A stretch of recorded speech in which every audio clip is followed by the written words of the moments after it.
Hello and welcome. This is Akanksha and you're watching HW News English. Prakriti Lamsal.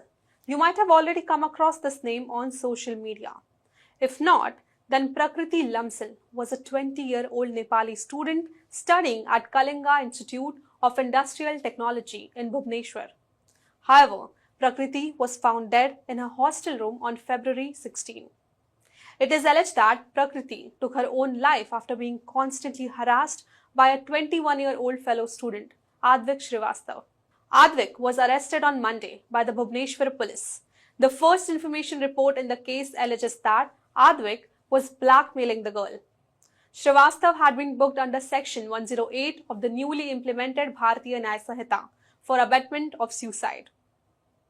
According to the FIR, Prakriti had reported Srivastava's behavior to the university's International Relations Office. The police have now seized Lamsal's mobile phone and laptop for forensic examination. Additionally, an audio clip purportedly featuring a conversation between the two, that is Advik and Prakriti, went viral. In the audio, a male voice was allegedly heard abusing and harassing the female. Bhubaneswar Cuttack Police Commissioner Suresh Dev Datta Singh said, "We received information about the incident of suicide by a female student of third-year computer science at KIIT University. On this information, a case was registered.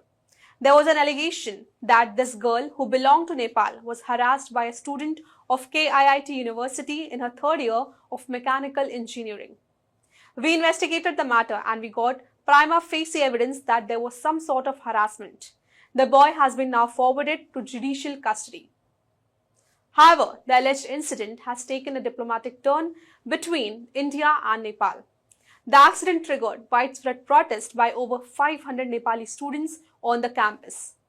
Meanwhile, the university's handling of the harassment complaints is also being scrutinized on social media. The protesting Nepali students claim that Prakriti had also sought help from the institute's International Students Office over the harassment she allegedly faced. However, the authorities allegedly failed to take strong action despite making multiple complaints. The videos on social media showed clashes between the students and the university's security guards. As the protest escalated, the university authorities attempted to forcibly evict the protesting students. This came as the students staged a major protest, blocking the routes leading to the university. The Kalinga Institute then announced that the campus will remain closed for the Nepali students. The university authorities instructed the protesting students to vacate the institution immediately.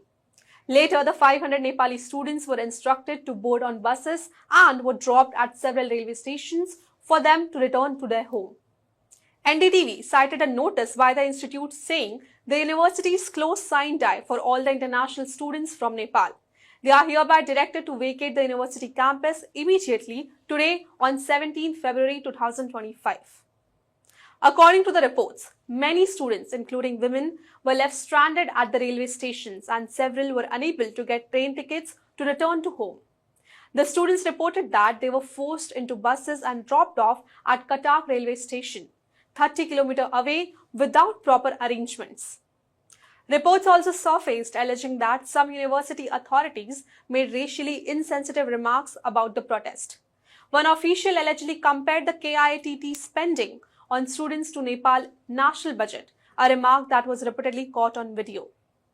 A student speaking to the news agency ANI said, "The staff members came and asked us to vacate. They even hit those who were not packing the bags quickly." However, the situation has since prompted intervention from the Nepalese government and the responses from Indian authorities, leading to a diplomatic row. Nepal's Prime Minister KP Sharma Oli reacted to the eviction of Nepali students. He said that the Nepali embassy in New Delhi had sent 2 officers to counsel the Nepali students affected in Odisha.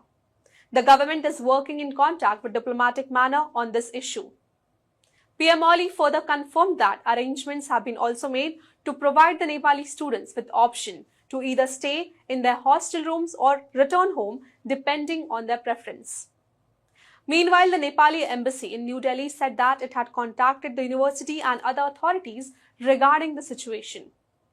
The statement read, The embassy has been in continuous contact with the Nepali students, the central government of India, the Chief Minister Office of Odisha and other relevant Indian authorities to ensure necessary cooperation and coordination regarding the eviction. However, the diplomatic backlash and the social media uproar prompted the university to withdraw its decision to ask the Nepali students to vacate the campus.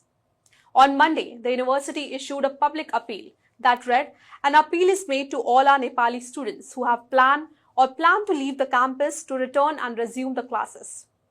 In a statement on Tuesday, the institute said, KIIT authorities and the entire staff deeply regret the incident that occurred on February 16. 2 security staff were terminated immediately.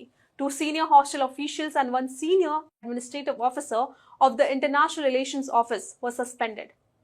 The incident has also caused a political uproar in Odisha Assembly. The issue was raised by BJD member PK Dev during the 0 hour.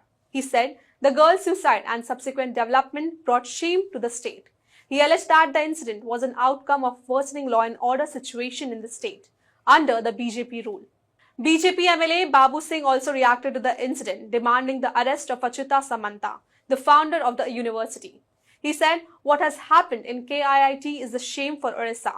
Therefore, Samanta should be arrested." The Congress MLAs also threatened that they would stage a dharna in the assembly if the chief minister did not order a judicial inquiry into the incident. Lastly, let's end with a question. When a student is paying such a high fees ranging from 9.9 lakh to 16 lakh rupees just for a BTech program alone, excluding the hostel charges and the living expenses, doesn't it become the responsibility of the institution to ensure not just academic excellence, but also the safety, security, and the well-being of its students? The KIIT institution demands high financial commitment from its students. Then it must be held accountable for not providing a safe and secure environment, a responsive grievance system, and also counselors handling complaints of harassment or misconduct in the university. However, the alleged incident that has occurred recently highlights a serious lapse in the institutional responsibility, raising questions about the university's conduct in safeguarding its students. The universities cannot merely be centers of education.